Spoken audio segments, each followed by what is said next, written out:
I have a story for you. You might not even believe. Okay, this story is like an M. Night Shyamalan movie. Okay, there's going to be turn after turn after turn. We got 3 big ones, and the final one, honestly, I'm still kind of tickled by it. I belly laughed when I saw it. I didn't even believe it. I said, nope, this has to be fake news. And in fact, it was not fake news. One of the biggest Python packages that gets downloaded 97 million times a month has just been compromised. And when I say compromised, what ends up happening is that if you launch any Python process, you will get everything taken from your computer. I'm talking about every last item. SSH keys, AWS, GCP, Azure, creds, Kubernetes, configs, Git credentials, environment variables, shell history, crypto wallets, SSL, private keys, CI/CD secrets, database passwords. We're talking about everything. This vulnerability treated your tokens like Pokemon, okay? They caught actually all of them. All right, before we get to the M. Night Shyamalan stuff, we got to do a little bit of that meat and potatoes, a little reading of the friendly manual. What actually happened here? Well, there is a company called Light LLM, and they provide kind of like this nice little uniform layer to be able to request all the other LLMs. You know, they saw these 14 different standards and decided if they developed a 15th standard, they would make universal access and everything would be better. Somehow, the owner of the Light LLM GitHub repository got compromised, and the hackers were able to push out a version of software that contained this exfiltration code. So now we're going to start getting into some of the fun M. Night Shyamalan territory. So number 1, Andrej Karpathy, the one who coined the term vibe coding, claims that the reason why this hack failed, vibe coding. Now, there's actually no evidence for this, but if this were true, this would be the happiest day. This would be the best day in the universe, okay? This would be so dang funny if that was true. Callum McMahon was using an MCP plugin inside Cursor that pulled in Light LLM as a transitive dependency. That's right. You don't actually have to install it yourself. If any program you use also installs it, you also get had. And that is because it takes over a special file in Python called a .pth file, which means when the Python interpreter starts up, it executes this file. And upon executing that file, it actually goes out and grabs all your credentials, double base 64 encodes it, and tosses it up to a server. By the way, double base 64 encoding, that's double based, okay? That is the classic hacker signature. When Light LLM 1.82.8 installed, their machine ran out of RAM and crashed.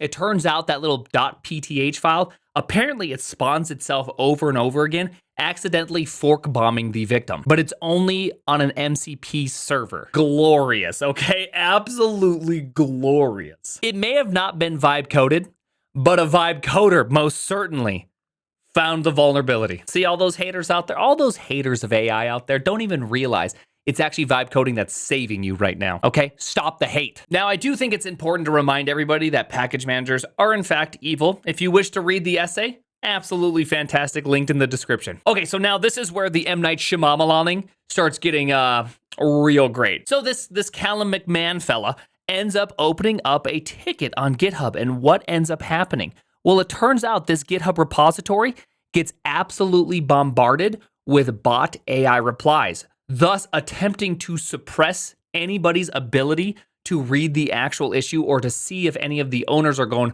oh yeah, that's actually really bad. It just turns out there's, oh great, hey, great explanation, thanks for sharing. Great explanation, thanks for sharing. Hey, great explanation, thanks for sharing. Load 509 more. I'm not even sure if GitHub can actually load it. Let's find out. Load the data. All right, nice. Okay, actually, I think this is a real person. There we go. Yep, we've been pwned by this.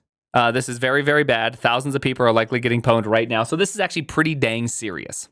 And then it goes on. Great example, great fix. Oh, fantastic. You're the best. I think you're absolutely lovely. Oh, look at this. There's still 363 more. Do you have a just Rust alternative to Light LLM, please? Claude, use a computer and fix it. No mistakes. This is why I use Rust. Always use every opportunity to shill Rust. To prove that the owner was effectively compromised, almost immediately upon opening the issue was closed as not planned somewhere in the middle of all these bot spam replies. The real terrifying part, though, is just this. All these fake replies. It is something that would fill up so many people's inboxes, they may go investigate and just kind of feel confused on the ticket. And if this would have been done just a little bit snappier, who knows what would have happened? Maybe more of this would have been missed for even longer. And all of these comments may have just caused the collaboration between everybody to kind of fall apart. It's really a unique way of just adding friction that I never even came across my mind as possible. All right, hold on. Let me take off my trad hat.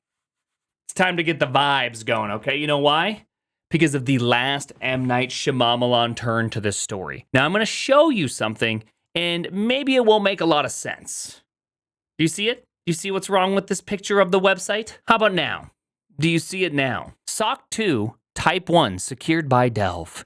ISO 27001 secured by Delve. But what is Delve? Well, it is AI native compliance. I don't know what that means, but apparently it's keeping your CISO out of jail via the power of AI. And what makes this even better, this entire story even better, is that the open source software that its owner got compromised due to some lack of security, some lapse in judgment, is secured with their compliance by a company that is currently being accused of misleading their customers with fake compliance reports. This is it can't actually get any funnier than this. And both Light LLM and Delve are backed by Y Combinator. It's just oh my gosh, it's just life is art, but unknown to thee. Absolutely hilarious. Now, if these alleged faking of SOC 2 compliance reports are to be believed and ends up turning out to be true with Delve, it would actually mean that Light LLM is falling apart on the open source side, and their SOC 2 compliance may not even be real. But at the end of the day, this hack actually caused a lot of problems. There's a lot of people that are suffering from it. We are in contact with the actor behind Trivy, which, by the way, this is actually the second attack in this ecosystem, and Light LLM hack. They told us they're currently extorting several multi-billion-dollar companies from which they exfiltrated data. They've obtained 300 gigabytes of compressed credentials and are working their way through them as we speak. The Light LLM compromise alone led to 500,000 stolen credentials, according to the threat actor. Their message to the world: Team PCP is here to stay. Long live the supply chain. They also have a lovely little logo right here. Now, if you happen to be someone who uses Light LLM or uses a package that relies on Light LLM, I would highly recommend rotating those keys, because let's just face it, they came for your SSH keys, they came for your database passwords, they came for your .env, your AWS, your Azure credentials, your Kubernetes. They came for everything. They came even for your husbands. You got to hide everything from them, because they're taking everybody keys around here. The name. This is why, again, stop using Python, okay? Gross language. Ew. I mean, I guess I really can't. I honestly can't even make fun of Python. I often use TypeScript. So, I mean, what am I? I'm literally throwing stones from a glass house at this point. Again. Hey, do you want to learn how to code? Do you want to become a better back-end engineer? Well, you got to check out boot.dev. Now, I personally have made a couple courses from them. I have live walkthroughs free available on YouTube of the whole course, everything on boot.dev. You can go through for free. But if you want the gamified experience, the tracking of your learning and all that, then you got to pay up the money. But hey, go check them out. It's awesome. Many content creators you know and you like make courses there. Boot.dev/prime for 25% off.